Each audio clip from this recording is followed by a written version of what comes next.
Hello there, my name is Ruth. Welcome to the Dwellness channel. I am a designer and I help folks figure out their personal style and attainable and sustainable ways of expressing that. Today I want to talk about how to actually achieve that, express your personal style and show it in a very well thought out, elevated, and layered way. So here we go.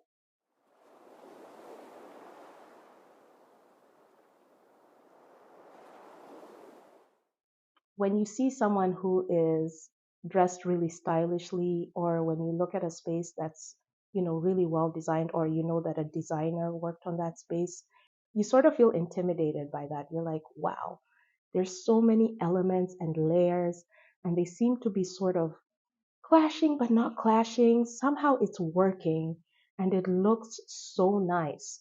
I don't know if I can pull that off. Well, I'm here to say that you can, because there are ways, there's some elements that are consistent in all those spaces that you can take lessons from and apply it to your space to just give it that extra wow factor. The first thing I want to talk about is lighting. So I know I've talked about this in a couple of other videos, and I want to just reiterate that because it is such an important element of design that it should never be put on the wayside at any given time. Look at the sources of light you have, and that will really help you determine what kinds of finishes you can put on the wall, how dark or light to go in your space, and what you can infuse to really help trick the eye into feeling like there's more light or that it's more dark. Just add elements of control to your space. And you can do this with lamps, with changing out the light fixtures, with adding more accent light. And you can even change the architecture of the space by adding like a skylight, an extra window, or taking out a window, or cutting it in half if it was full length, or bringing it to all full length if it was half. There's so much you can do to really manipulate the lighting in your space. And that will give your space that basic foundation that can help you add more layers and elements that will really give it that wowness that you're looking for.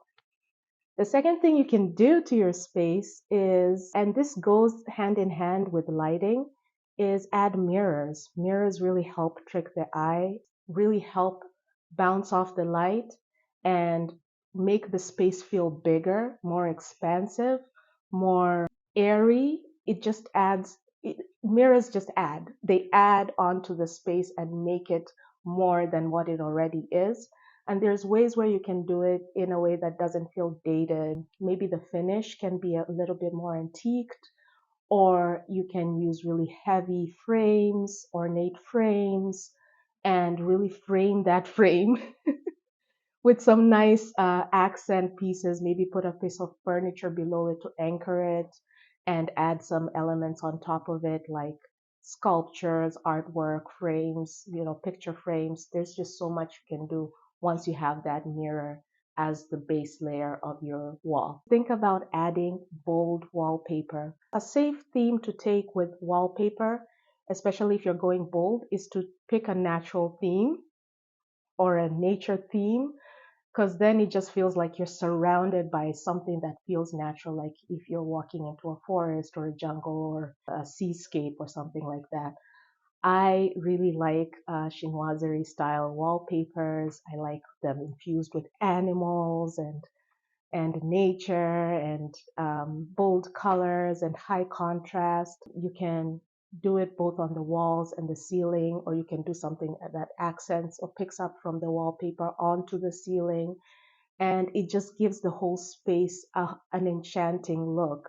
You feel like you're transported to whatever is displayed on the wall.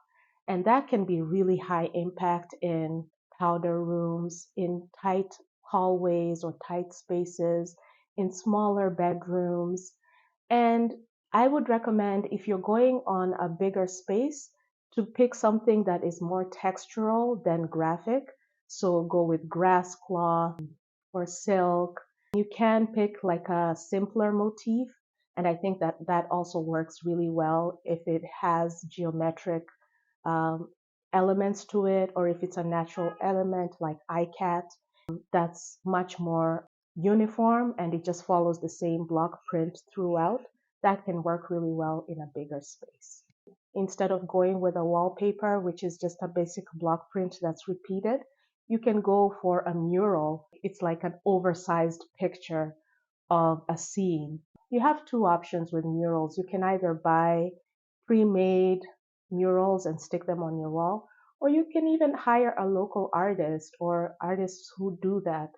They can add such a unique element to your space that is just one of a kind. And you can infuse elements in that mural that are personal to you. You can add a favorite memory, a favorite motif, a favorite animal, just something that's really personalized. And your space will not be something that someone can say, oh, I've seen this in another space. Another element that you see in these well designed spaces is gallery walls. Gallery walls can be so tricky, but if you execute it really well, then you get exactly what you were looking for, which is that uniqueness and wow factor. Now, here are some tips to do a great gallery wall. You've probably seen on the internet that people like arrange them on the floor and figure out where to place each element before they hang it up. That is a good strategy for hanging up a gallery wall. Another thing to look out for when you're doing a gallery wall is try to stick to a theme, and that theme can be echoed in the content of the gallery wall or the materials and finishes you use on the gallery wall. Some gallery walls have different materials that you didn't expect. Like this, I'm working on a plate gallery wall of blue and whites. I think I'm going to have to change that frame because it's just not visible facing the window. And that's the other thing with gallery walls is that they are living and breathing and evolve over time. You play around, you see what works, what doesn't. You take it down, you put another element in, and just that just feels like such a nice organic way of decorating your space because you have this spot that is just ever changing and evolving as you're learning about what works in that space. I've seen gallery walls that use just mirrors, and that goes back to my earlier tip of using mirrors in your space.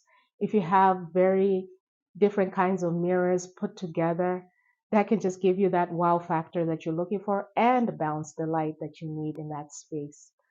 I have seen gallery walls that have busts of animals, busts of people, sculptures, fabric. You can play around with the materials and just make it as personal as possible. If you're not wanting to do a gallery wall, you can opt for oversized art. You can just put a big old frame of something and you're done. And there's spaces that have done this really well. Just find a huge oversized piece of art and that just packs the punch that you need. It's like a punchy print, like what I'm wearing. I'm just wearing, this is like a one and done outfit. I don't need to add a lot of accessories or anything. It's just doing all the talking. And you can see in these examples just how beautiful oversized art can look.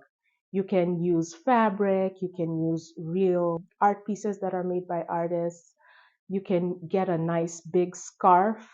I've seen people use like Hermes scarves because those are really unique and pricey. They're pieces of art and they just get it framed in a nice big frame and that's it. You can get a really big frame from a thrift store that has art. It can be mass produced, whatever. It can just be like any old art and you can just throw in some paints on top of it and there you have it, a really unique piece of art. Taking the direction of oversized art, let's talk about tapestries. Tapestries have been around for a very long time and they are not going anywhere. In fact, I'm seeing a surge of popularity in tapestries. They give you that texture, that depth. They don't bounce off light. Like I'm dealing with this piece of art that's just driving me crazy. And they give that old world feel and they're also very unique. They have a nice scenery that is natural, that is scenic, and that is very muted. So it doesn't really compete with your space. And it also works in spaces where you want it to be really moody and dark and, dark academia, and also really light spaces. I found this really nice tapestry that I want to put up on top of our headboard for our bedroom. So I'm really excited to have that piece of artwork for my space. Another element that is oversized and packs a punch and is full of texture and color is room divider. Room dividers have also been around for a long time, and there's so many different kinds. There's the Asian or Japanese rice paper room dividers. There's the more ornate chinoiserie room dividers that have the gold finish on the art. There's also the English kind. There's ones that use fabric. There's ones that are hand painted on the wood, and they are so unique, so beautiful, functional, because they help you separate elements in your room that you want and also give you that extra layer and extra depth. You can also hang them up on the wall, and they can serve as your oversized art depending on the size of the room divider, or you can just put them on the ground. You can put wheels on them so that they're easy to move around. I'm on the hunt for a nice room divider for my living room because I need to separate my desk area from the rest of the living space, and I want something that is beautiful and layered and interesting to look at. Another element to add, I'm actually wearing it, is animal print. You'll hear a lot of designers say they think animal print is a neutral. It's because it's a natural element. It's something that you find in nature, and it does have those neutral colors. Like the zebra is black and white, those are neutral colors. Leopard, cheetah, those are browns and beiges. And so they just naturally flow into whatever space you have. Think of adding one element that is animal in your space. It somehow just kind of brings it to life. Just doing the jumping off thing.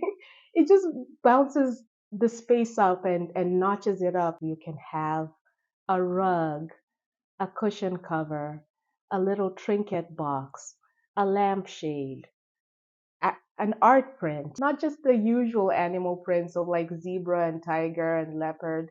Think of ostrich, think of peacocks, think of snake, alligators, lizard. There's so many other prints aside from the usual leopard or zebra print. Last thing on my list is furniture and accessories that have that unique element. If you're buying a chair, why not buy a chair that looks like a hand? It's not just what it is, it also has a form that is interesting and is something of a conversation starter. Like, that's a cool little chair you got there, or a cool little tie back piece you got there. Go towards bolder colors or colors that you don't gravitate towards usually, and have that as your accent cabinet or chair or stool or artwork. And that gives it that punch that makes your space just feel more alive, feel more interesting, feel more curated and layered, and something that you can feel proud of and feel like, I know what I'm doing over here, even though you're just kind of fumbling through.